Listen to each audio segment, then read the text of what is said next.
আসসালামু আলাইকুম। Welcome to our টোনাটুনির সংসার। সবাই কেমন আছেন? আশা করি ভালো আছেন। আমিও আল্লাহর রহমতে ভালো আছি। তো আজকের ব্লগটি হচ্ছে আমার মায়ের বাসা থেকে শুরু করছি। তো সেখানে গিয়েছি বেড়াতে। তো সকালের নাস্তায় কী ছিল সেটা দেখালাম আর কি।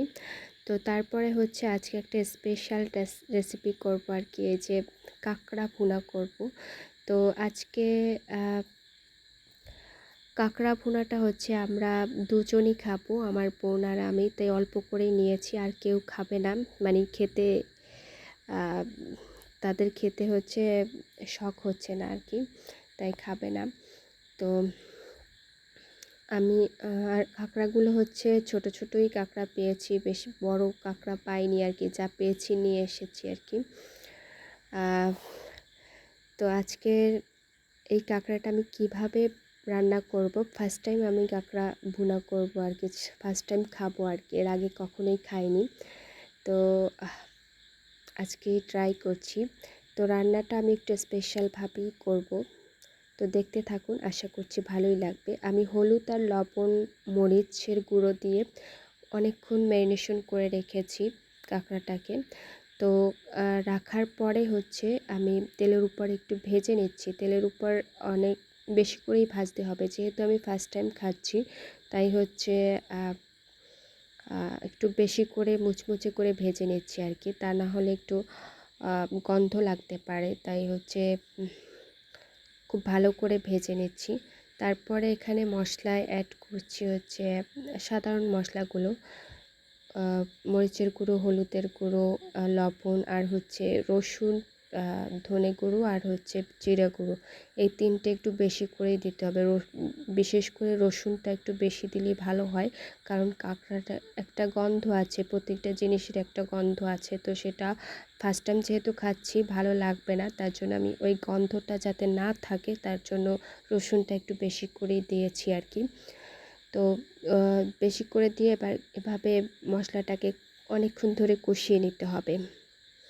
আর এই যে কাঁকড়া ভাজি করে রেখে দিয়েছি এভাবে পাশে, তেলের উপর ভাজি করে আর কি। তো কাঁকড়াটা ভাজি করার পর, তেলের উপর ভাজি করার পর দেখতে কিন্তু অনেক সুন্দর লাগে, মানে লাল হয়ে যায়। তো আমার বেশ ভালো লেগেছে দেখতে। তারপর হচ্ছে এই যে ওই মশলাটার ভিতরে কাঁকড়াটাকে অনেকক্ষণ ভাজি করে নিতে হবে, মানে কষিয়ে নিতে হবে। তো এতে করে হচ্ছে এই যে বললাম যে একটা দুর্গন্ধ, মানে কেমন একটা গন্ধ আসে, তাই তো সেটা চলে যাবে আর কি। তো আমি কষিয়ে নিচ্ছি।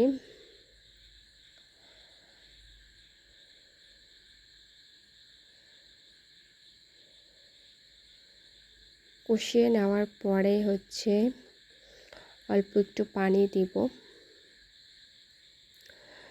বেশি পানি দিলে দেওয়া যাবে না, অল্প করে পানি দিতে হবে।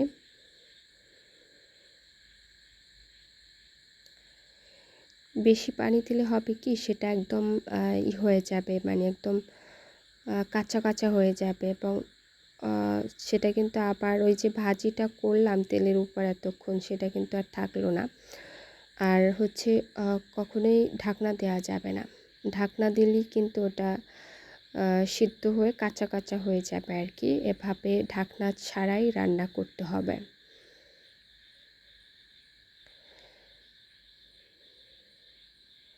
তো এই যে আমার হয়ে গেছে, পানিটা শুকিয়ে গেছে। তারপর হচ্ছে এই যে ধনে পাতা দিয়ে দিচ্ছি। ধনে পাতা দিলে কিন্তু খুব সুন্দর একটা ঘ্রাণ আসে, আমার এই ধনে পাতাটা বেশ ভালো লাগে। তো যাদের ভালো লাগে না তারা স্কিপ করে যেতে পারে, কিন্তু আমার বেশ ভালো লাগে। তারপরে একদম খাওয়া থেকে দেখাচ্ছি, এই যে কাঁকড়া ভুনা নিয়েছি, আর নিয়েছি ঢেঁড়স ভাজা। তো এই যে একটু লেবু চিপে নিচ্ছি। তো কাঁকড়াটা কী যে টেস্ট হয়েছে, আমি বলে আপনাদের বোঝাতে পারবো না। এটা বোঝাতে হলে অবশ্যই খেয়ে দেখবেন।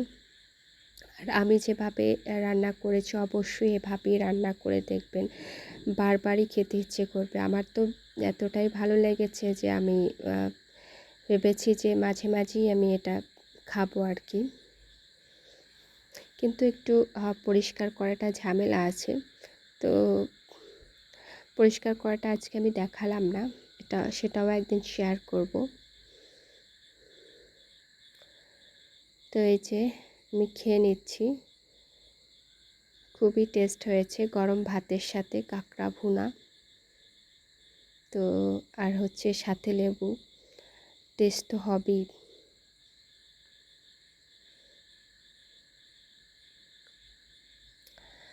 আর কাঁকড়াটা একটু ঝালটা বেশি দিতে হবে, বেশি দিলে কিন্তু বেশ ভালো লাগবে।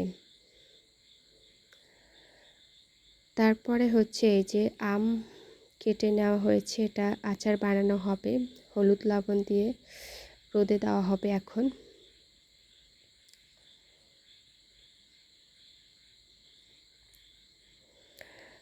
তো একটা রোদ দিয়েই আমটা করা হবে আর না। আর এখানে হচ্ছে মাংস রান্না করা হচ্ছে, যেহেতু কাঁকড়াটা আর কেউ খাবে না, 2 জন খাবো, আর তাই অন্য ব্যবস্থা। এই যে মাংস, আর এপাশে আছে খারকোল পাতা ভর্তা করা হবে আর কি, চিংড়ি মাছ, তারপরে পেঁয়াজ, শুকনো লঙ্কা, তারপর হচ্ছে খারকোল পাতা এভাবে তেলের উপর ভেজে নিচ্ছি, তারপরে বাটা হবে আর কি। এটার রেসিপি যদি দেখতে চান অবশ্যই আমার চ্যানেলে আছে, খারকোল পাতার ভর্তার রেসিপি, অবশ্যই দেখে আসবেন। এটা কিন্তু খেতে ভীষণ টেস্ট হয়। আর এই যে তারপর হচ্ছে এখানে পটল আর আলু কুচিয়ে রেখেছি, এটাও ভাজি করা হবে। তো এখানে সব কিছু রেডি করা আছে, ওটা হয়ে যাওয়ার পরেই এটা বসিয়ে দেওয়া হবে আর কি। তো আজকের রান্না বান্না হচ্ছে এগুলোই।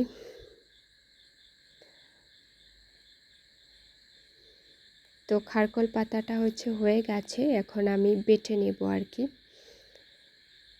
আর এই যে আচারটাও বানানো হয়ে গেছে। তো নতুন আচার বানানো হয়েছে, একটু মুড়ি মাখা না হলে হয় না। তো এই যে এর তেল দিয়ে মুড়ি মেখে নিচ্ছি, সবাই বসে বসে খাবো আর কি।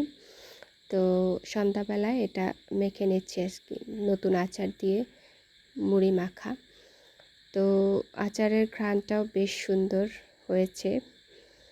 আর এই যে এখানে একটু ওড়নার সেলাই করছি, আমার মায়ের এটা, তো হালকা পাতলা একটু সেলাই করে নিচ্ছি বসে। তো কেমন লেগেছে আজকের ব্লগটা সবাই বলবেন কিন্তু।